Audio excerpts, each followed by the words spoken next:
मुश्किल से आपको मिल पाता है। यही हमारा मुद्दा है, यही हमारा डेमोक्रेसी जन्म है जिनके खिलाफ कोटा लगा।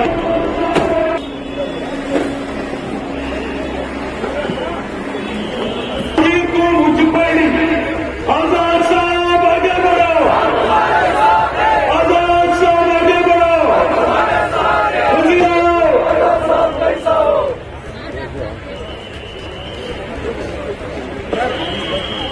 लेकिन करते कुछ नहीं है। ये बातें हम बताने के लिए आज पर नहीं आए, लेकिन आपको ये याद दिलाने आए हैं कि 1947 से अभी 77-78 साल हुए आजादी के। क्या हुआ है हमारे जम्मू कश्मीर का एक अफसोस का मुकाम। हम तो इसी परेशानी में हमारे को घर में आते हैं।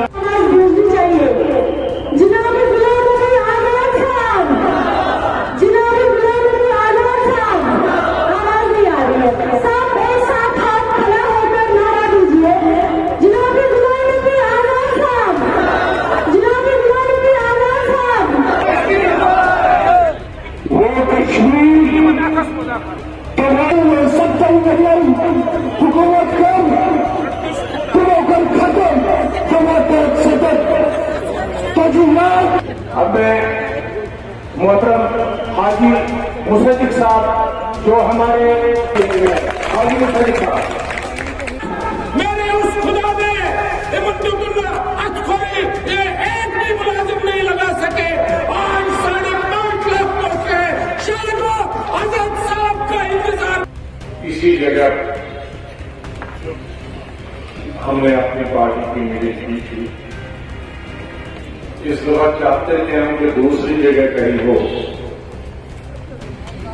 लेकिन यहाँ ऑफिसर बहुत माहिर हैं, वो घुमाते रहते हैं, ये देखो वो देखो वो देखो। और बाद में फिर सारी चीजें मेरे साथियों ने कही।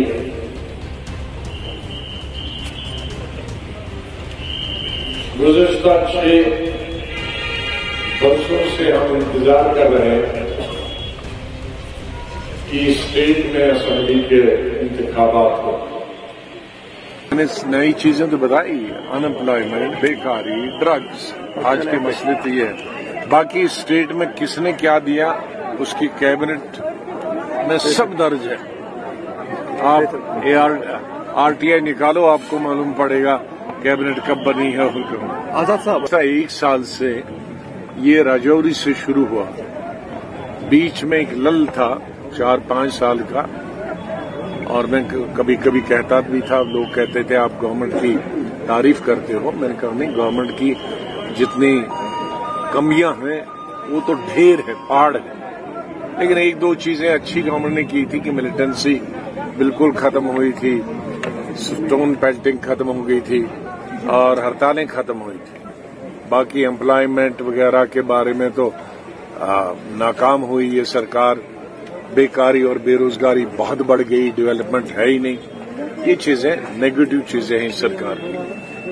लेकिन पिछले 1 साल से राजौरी में कई वारदातें हुई और इस साल उसका असर हमें कोकरनाग से और बाकी जगहों में भी साउथ नॉर्थ में ये दिखने लगा कि गाहे बगाए या तो फौज के या पुलिस के लोग मारे जाते हैं। और बीच में ऑफकोर्स 1-2 साल से वो टारगेट किलिंग भी हो रही थी। तो टारगेट किलिंग से लेकर राजौरी से लेकर ये आज तक जो बीच में किलिंग हो रही है, बड़ी तशवीश की बात है। और ये तशवीश सिर्फ सिक्योरिटी फोर्सेस के लिए नहीं है, सिक्योरिटी हमारी इंटेलिजेंस एजेंसीज हैं उनके लिए भी है और आवाम के लिए भी है। तो मैं इसमें अपील सभी से करूंगा कि अभी तो क्या होता है, अभी तो हर 10 दिन में चीजें बदलती हैं, अभी बहुत दूर है। इत्तेहाद के बारे में क्या कहेंगे? इंडिया का इत्तेहाद के बारे में क्या कहेंगे? सारी पार्टियां एकजुट हो गई है मोदी के खिलाफ। कहाँ हो गई मरकज में? हम तो चाहते थे लेकिन है नहीं सर। तक हो गई, लेकिन पिछले जब से टारगेट किलिंग हो गई और ये राजौरी की 3-4 वारदातें हुई, कोकरनाग की हुई और अभी बाकी सिक्योरिटी ऑफिसर्स को 1-2 मारा जाता है, तो एक उससे खौफ और डर पैदा हो गया। इसलिए मैंने कहा कि ये चैलेंज है आवाम के लिए भी, सिक्योरिटी फोर्सेस के लिए, इंटेलिजेंस एजेंसीज के लिए भी, और इसमें सबकी एफर्ट होनी चाहिए, सिक्योरिटी फोर्सेस की भी और लोगों की, आवाम की, पुलिस की कि इस तरह की वारदातें न हो, ताकि एक अमन अमान बहाल हो जाए और इलेक्शन हो जाए। 6 महीनों में आपका दूसरा बांडीपुरा दौरा है, आपका स्पेशल इंटरेस्ट